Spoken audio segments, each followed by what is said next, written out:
So good morning mga kalapatids and welcome back into my channel So for today's video mga kalapatids, Sunday nga ngayon So mag-aabang tayo ng mga ibon. Ang release point natin ngayon is Iriga, Camarines Sur. Then magpo-forecast ako yan, makikita nyo. Then ang distance natin mga kalapatids, kung nakita nyo, is 340 kilometers. So medyo mahaba-haba ng liparan, malayo-layo na. So ito is third lap ng ating derby Pero nung nakaraan nga, kung napanood nyo yung vlog natin, nung second lap is 300 kilometers tayo. So nagdagdag tayo ng 40 kilometers dito sa third lap mga kalapatids. Pero bago ang lahat, kung bago ka pa lang sa aking channel, huwag mong kalimutan mag-like, mag-share and subscribe. Hit the notification bell para lagi kayong updated sa mga bago nating upload na videos So ayun nga, Sunday ngayon. Then mag-aabang tayo. Kung napanood nyo naman, kung nakita nyo naman yung forecast mga kalapatids, between 11 hanggang 11:30, 1-2 ang speeda ng mga ibon. So within that time, mag-i-start na tayo mag-abang ng mga kalapate. Then mamaya pala is meron tayong mga kasama na mag-aabang mga kalapatids ng kalapate baguhan sila sa larangan ng pigeon racing. Balak nilang lumaro. And mamaya mga kalapatids, pag dumating na sila, papakilala ko sa inyo para makita nyo sila So ayun nga, kung napanood nyo rin yung vlog ko kahapon or yung in-upload ko nga kahapon, Sabado nung nag-force molt ako. Then nabanggit ko kasi doon mga kalapatids na Saturday and Sunday, Friday and Saturday mga kalapatids, hindi maganda ang panahon Then ngayon nga, Linggo, medyo nakisama yung panahon na yan. Kung makikita nyo is maganda ang panahon mga kalapatids, sikat ang araw. Then yun nga, Biyernes at Sabado, makulimlem. Then may times pa na umuulan at humahamog mga kalapatids So ayun, buti is nakisama yung panahon ngayon Sana maging maganda yung pauwi natin. Yung 3 ibon natin is makauwi pa rin ng maaga mga kalapatids Ito yung third lap ng ating karera ng derby. Then meron pa tayong isang ibon na live mga kalapatids, kung natatandaan nyo, si Blue Bar. So nung second lap is muntik na siyang makat off, pero clock pa rin 731. Then tingnan natin ngayon kung ano ang mga magiging spin nila, and hopefully makauwi sila mga kalapatids. Maiklock natin, then hindi tayo ipahiya ng mga ibon kasi meron nga tayong kasamang mag-aabang mamaya mga kalapatids So ayun, balikan ko na lang kayo mamaya, update ko na lang kayo. A few inches later. And ayun nga mga kalapatids, alas 11 na. And sabi ko naman kanina is meron tayong kasamang mag-aabang. So ayan sila. So magpapakilala sila isa-isa. Ayan, si Edward po. Lionel. Aris po. Ayan. So baguhan sila sa pagkakalapate. Balak nilang pumasok sa larangan ng pigeon racing din. Then may mga tinatanong din sila sa atin, nasasagot naman natin kahit papano. And gusto nga nila maka-experience ngayon na mag-aabang ng kalapate. And sabi ko nga magdala ng efficacent oil baka sumakit ang leeg nila. Pero ayun, alas 11 na mga kalapatids.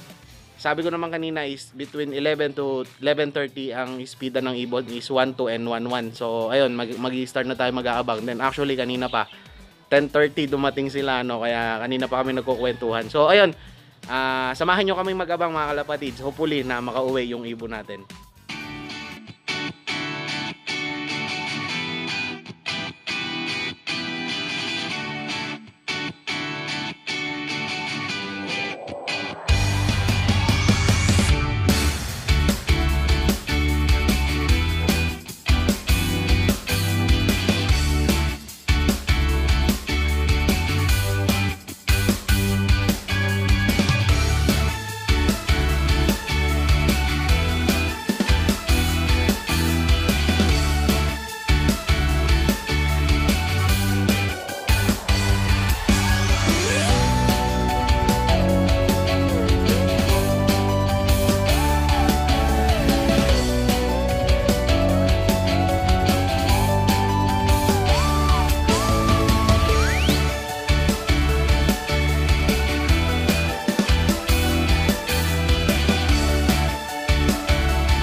One eternity later. And ayan mga kalapatids, 12:45 na ng tanghali. Nainip na kami, wala pang umuuwing ibon kahit isa mga kalapatids. Then total entry birds kasi ngayon is 1,900 mahigit So ayan, masakit na leeg ng mga kasama natin na nag-aabang. Wala pang umuwi. Pero ang cut off naman natin is 2:27. Kung nakita nyo naman yung forecast kanina, Kaya medyo mahaba-haba pa yung oras natin. Kulang-kulang 2 oras pa. Hopefully makauwi sila mga kalapatids. And third lap pa lang naman. Para meron pa tayo maisakay sa fourth lap mga kalapatids. So update ko kayo hanggang mamaya mga kalapatids. Ayan, masasakit na ang leeg. 2,000 years later. And ayun nga mga kalapatids, cut off na. Wala tayong umuwing ibon. Hanggang ngayon wala pa rin. Ayan, yung tinimpla natin na electrolytes para sa kanila ay napanis na. So pati yung mga kasama natin nag-aaba kayo. Sumakit ang leeg mga kalapatids, So wala tayong magagawa. That's part of the game. Third lap, gulong tayo mga kalapatids. Walang umuwi kahit isa. And mag-aabang-abang pa kami hanggang mamaya. And gusto pa rin naman kasi nila magabang. Kaya hanggang alas 5. Hanggang mamayang hapon mga kalapatids, titignan natin kung makakauwi pa rin yung mga ibon natin. Though hindi na sila nag-clock and then cut off na. Importante sana makauwi pa rin sila ng ligtas. So update ko kayo hanggang mamaya mga kalapatids. Balikan ko kayo hanggang mamayang hapon. Tignan natin kung uuwi pa rin sila. 2 hours later. Well, ayun mga kalapatids, wala. Third lap ng ating derby, wala na. Gulong tayo mga kalapatids. Actually, 5:30 na ng hapon and wala tayong pauwi mga kalapatids. Wala. Ganun talaga. It's part of the game mga kalapatids. Pero sana hanggang bukas makauwi pa rin yung mga ibon natin. Wala, nakakalungkot man. Kailangan natin tanggapin. So wala tayong umuwing ibon kahit isa mga kalapatids. Pero kung makauwi man sila hanggang bukas, i-recover pa rin natin and subukan pa rin natin isakay sa fourth lap mga kalapatids. Kung makakauwi sila. Yun ang tanong mga kalapatids. Pero hopefully makauwi pa rin sila. Hanggang ngayon kasi nag-aabang pa rin ako. 5:30 na ng hapon, wala pa rin sila. Then yung mga kasama nating nag-aabang kanina mga kalapatids, umuwi na rin. So nainip na rin sila. And shout out ulit sa kanila. Maraming salamat at sinamahan nila tayo sa pag-abang dito sa ating third lap ng derby nga. Though medyo napahiya tayo sa kanila. Or wala, ganun talaga, hindi tayo inuwian ng mga ibon. And sa lahat pala ng mga nakapagpaklak mga kalapatids sa UFC or hindi man sa ibang club man, sana magtuloy-tuloy ang pauwi nyo mga kalapatids. And congratulations sa inyo nakapagpauwi. And especially si John Paul Bermudo, si Bermudo GF Lop mga kalapatids is kachat ko kanina, meron siyang umuwi na ibon.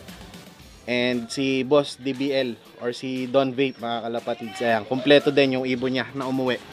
Well, wala. Tayo medyo minalas tayo ngayon third lap. Hindi natin alam ano nangyari dun sa mga ibon. Pero hopefully makauwi pa rin sila hanggang bukas. Aabangan pa rin natin. Wala, hapon na mga kalapatids, ayan, palubog na yung araw. Mapapansin nyo medyo wala na. Bukas na lang yung pag-asa natin ito na makauwi yung mga ibon natin. So ayun lang for today's video mga kalapatids. Sa mga nagpapa-shoutout, next video na lang, pasensya na.